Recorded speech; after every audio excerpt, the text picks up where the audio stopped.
All right, let's dive into a book that honestly feels more essential now than ever before. It's Jenny Odell's How to Do Nothing. And it's this really powerful call to resist what she calls the attention economy. That whole system that's designed to grab and sell our focus.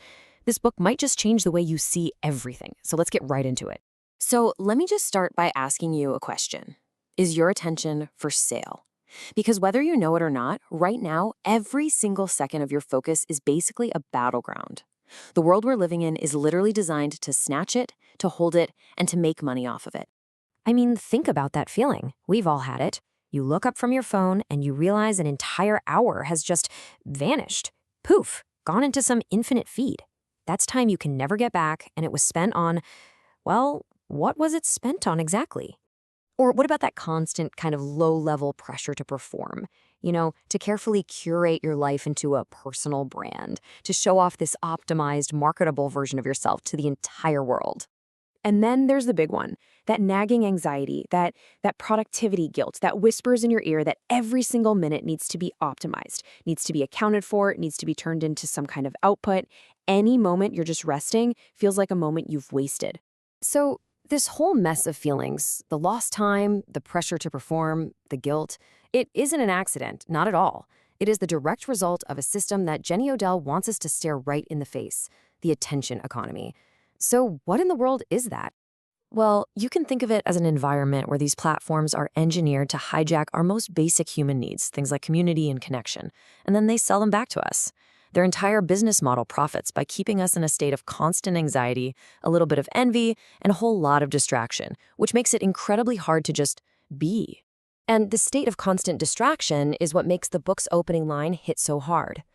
Nothing is harder to do than nothing. Now, Odell isn't talking about being lazy here. No way. She's framing doing nothing as this really difficult, totally deliberate, and incredibly powerful act of resistance. So, how do we actually do it? How do we resist this massive system? Well, Odell gives us a pretty surprising answer, and it all starts with this amazing metaphor that completely reframes the argument. A lesson from a 500-year-old tree. Okay, so in the hills of Oakland, California, there's this tree called Old Survivor. It's the only ancient redwood left in the whole area after the gold rush logging boom basically wiped out everything else. So why did this one tree make it? Well, it's because it was a terrible tree for timber. It was all gnarled and twisted, it was short, and it was a pain to get to. The loggers took one look at it and just saw something completely useless. And this is where Odell makes this brilliant connection to an ancient Chinese story from the Zhuangzi. In the story, this magnificent tree explains to a carpenter that the only reason it survived is because it was useless. If it had been straight and valuable, it would have been chopped down ages ago. And that right there is the key insight. Being useless to a destructive system can actually be a genius strategy for survival. This whole idea of strategic uselessness, well, that's the foundation for one of the book's biggest concepts. It's what Odell calls resistance in place. So what does that actually mean?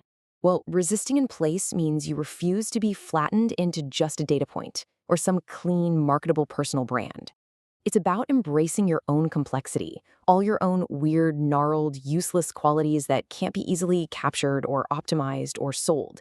It's about becoming a shape that just doesn't fit into the system's neat little boxes. Okay, so if we're resisting being useful to the attention economy, where do we point all our attention instead?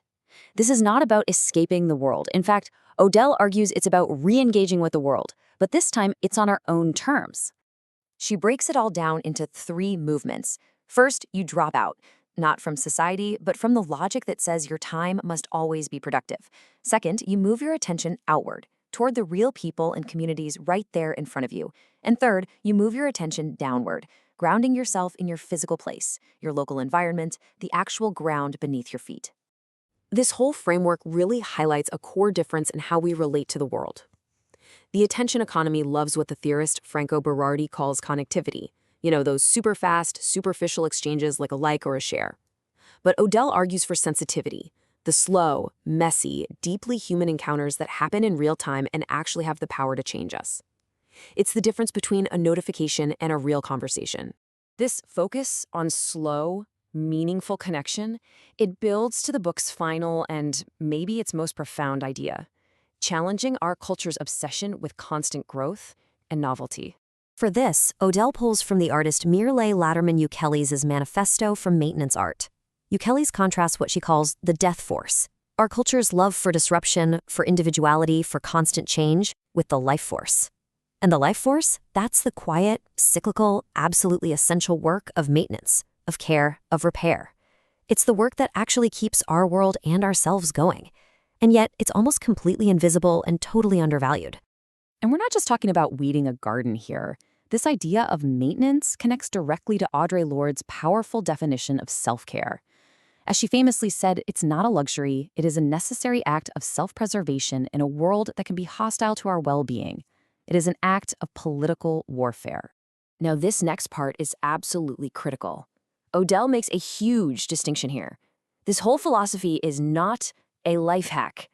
This isn't about taking a digital detox weekend just so you can come back to your desk on Monday as a more efficient, more productive employee. No. The real goal is to fundamentally question what our society even means by the word productive. It's to challenge that narrow capitalist logic that has colonized our time and our minds, and to suggest that maybe, just maybe, simply being alive, caring for our communities, and noticing the world around us is the most productive thing we could ever do. So I'll leave you with this thought. In a world that is screaming for your constant engagement, your endless output, your perpetual performance, what if the most revolutionary act you can possibly commit is to just withdraw your attention, to stand there useless and unmoved, and to simply do nothing?